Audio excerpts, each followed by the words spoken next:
All right, so welcome to the Spring 2019 Preseason Outdoor Bocce Coaches Briefing. My name is Kara Marinick, and I am the Interscholastic Unified Sports Director for Special Olympics Maryland. So to begin, I welcome anyone on the line. I know Chase, our Bocce chair, is listening in. We welcome him. We're going to be covering the season timeline, state tournament qualifications, Google folder information, coaches contact list, the need for recruitment posters for next school year, the 2019-2020 school year, and then letting you know that the address for the publication of the meticulous review. So within Special Olympics, I'm in charge of IUS now.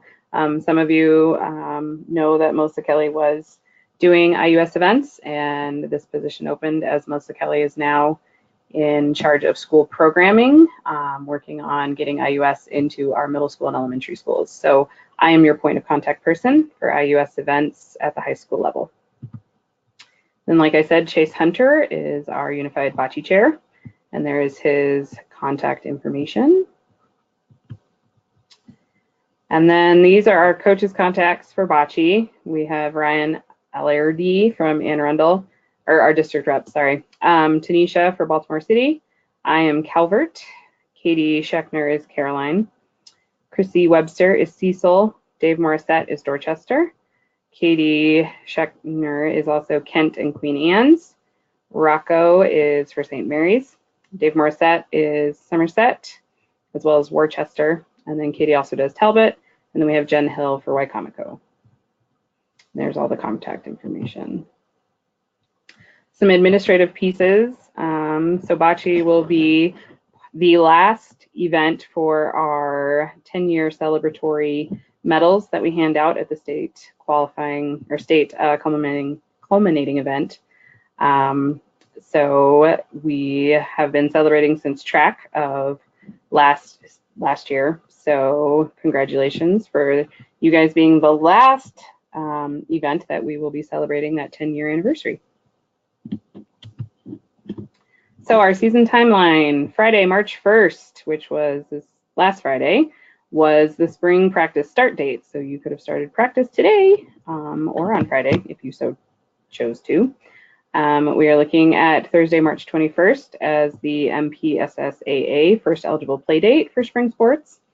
And that is also the date that paperwork is due to Special Olympics Maryland. So what that means for Calvert and St. Mary's is that I will take paperwork as I am the LSS manager and district rep for Calvert, and then Rocco, any help you need, I can help you with that for your people. But if you could get those into me a little bit earlier, so you have time, if you want to set your timeline for March 14th, so that you have that date in case you have any stragglers or paperwork that's not complete or anything of that nature, then you can get it in the week after. So the 14th is what I would shoot for your teams and your participants, so that you make sure you have all of the info and all the paperwork to me. And then I would also need your Bocce team counts as well as Chase are due March 21st. If you have them prior to that, great, we will take them. So then April 11th, I would have hopefully everything in and ready to go, and timelines and are all set and teams are set.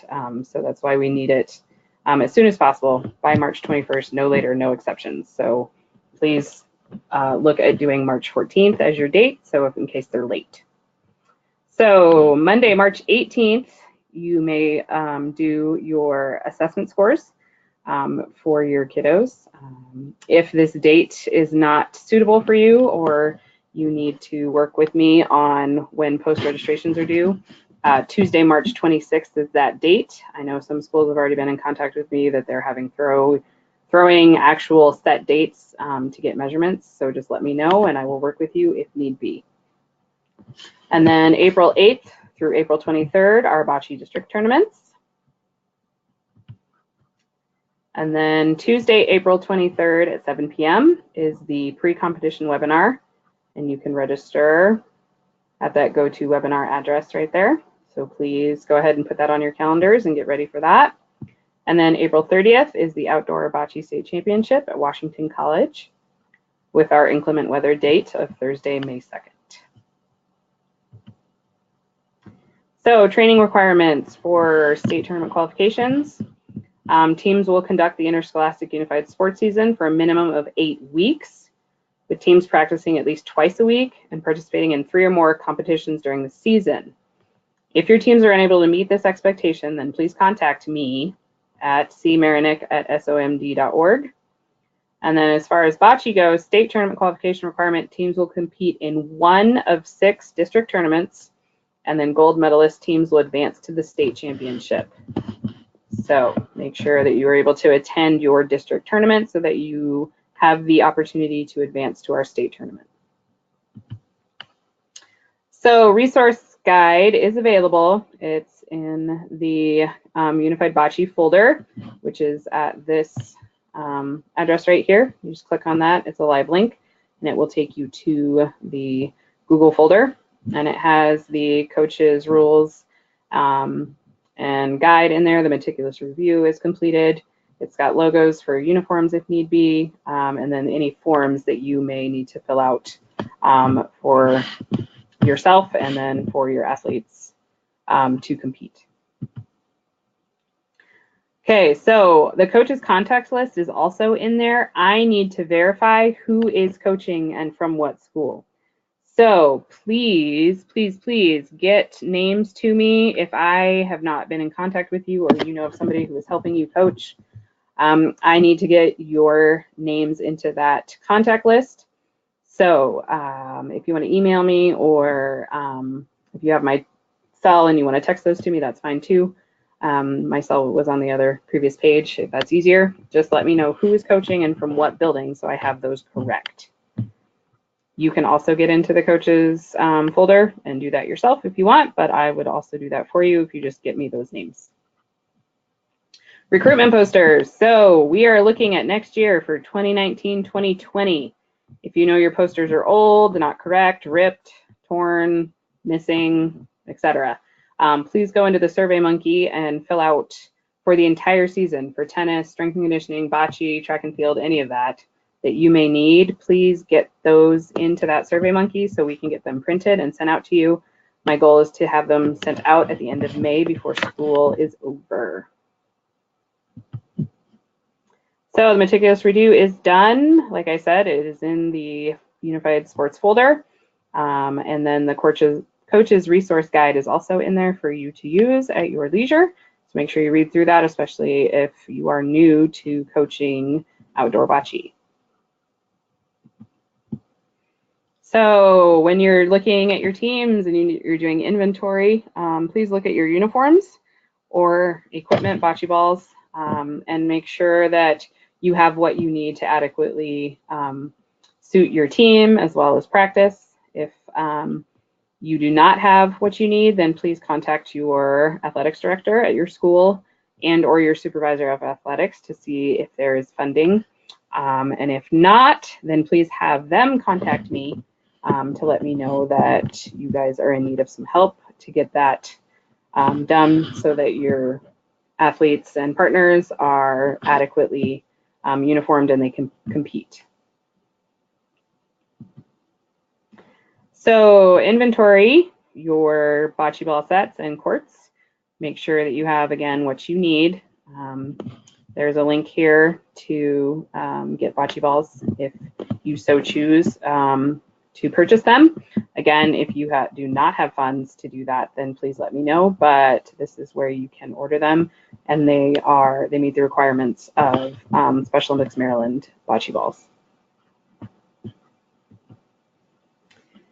Like I said, inventory your uniforms. Make sure they have the logo on there. This pill-shaped, lozenge shape, whatever you want to call it, is somewhere on your team's uniforms, either on the front, on the sleeve, or on the back. Make sure the logo is correct. These logos are also available in the coaches folder. So that folder is going to be your best friend. Visit the resource folder for all your info and anything else you may need as far as forms. Start recruiting if you haven't already. Hopefully you've gotten the word out prior to now, as practice was allowed to start on Friday. So make sure you are keeping them interested, as we seem to lose team members around breaks. So spring break is right at that midpoint where we see drop off. So just make sure you're keeping them interested and keeping them excited about the sport. So forms and registration. Every team must submit an affirmation of eligibility. Please, please, please remember to do this and do it correctly. It's easiest if you are able to type in the form. I did send the forms to you, and that would be very, very helpful. They are also in the Google folder. So these are due, like I said, if you can get them in by March 14th, that would be great. Otherwise, they are due by the 21st. No ifs, ands, or buts, no exceptions. If they're not in, then your team will not be able to participate. So please get these in to me, Kara Marinek, cmarinek@somd.org. Okay, so make sure you are filling these out correctly. All of your info, all of the kids that are participating need to be on there. The second page, please remember, head coach, you need to sign that form and also include any additional team personnel who is traveling or may travel with you to state competition. This is what we use to do our credentialing. Please, please, please, I cannot express this enough that you need to fill this out, okay, with anyone who may come with you so that we can credential them. Thank you. So forms for our student athletes and teams. You only have to collect one form each school year. So if you participated in strength and conditioning or tennis, you do not have to have your student fill out another one. We have them on file. Okay, this is for anyone who has not filled out a form this year. It is one per year. So for our non-student athletes, adults and minors, Class A clearance is required for all non-student athletes. Class A clearances can be acquired by completing 2 short steps and are valid for 3 years. Again, if you have coached before, you should be up to date and not have to submit these. This is more for anyone new in the last 2 years, at least. And if you have anybody, then they need to be sent to Dottie Rush, drush@somd.org on or before Thursday, March 21st. You can send them to me, but I will just end up forwarding them to her. You can CC me on them when you send them to Dottie so that I get them as well if you want to just cover your end, okay? But they need to go to Dottie. So step 1 for this process is that they have to pass a background check, and this will be completed by our office. And then once they submit that Class A volunteer form, and then they have to pass a protective behavior training, which is available at this link right here. And then you have the option to print the confirmation or take a screenshot, and they need to send that in with their Class A form as well. If you have any students or anyone 17 years and younger helping, they have to fill out that first part, but then they also must complete the student minor volunteer reference page. So make sure that is turned in on top of that first page of the Class A volunteer, as well as the protective behaviors. Okay, this is what your protective behaviors looks like that you can take a screenshot and send to us that confirms that you passed the training. We have to have this as well. It is also good for 3 years. So just make sure that you have these in if you are new to helping out with Special Olympics this year or the previous 2 years. So that is all I have. Are there any questions, points of discussion, anything anyone needs me to go over again? It's a lot like what we did for strength and conditioning, but just some different forms as far as if you've already participated, then it's basically I just need the athletes' names on the affirmation of eligibility. Just make sure they are on there. If you think they're going to compete, they need to be on there. Okay? Do I have anybody who has a question? I'm going to unmute you, and then you'll have to unmute yourself if you want to talk to me. Anybody? Anything not clear? Any questions?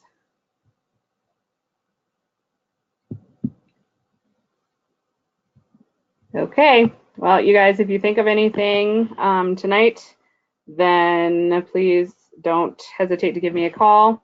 I will be sending you the Bocce coaches resource guide in an email along with the link to this webinar in case you want to send it to any assistant coaches or anyone else. Again, if I have not been in contact with you or you know of somebody that is coaching and I do not have their name, please, please, please, again, get me those names so that I can get them in there.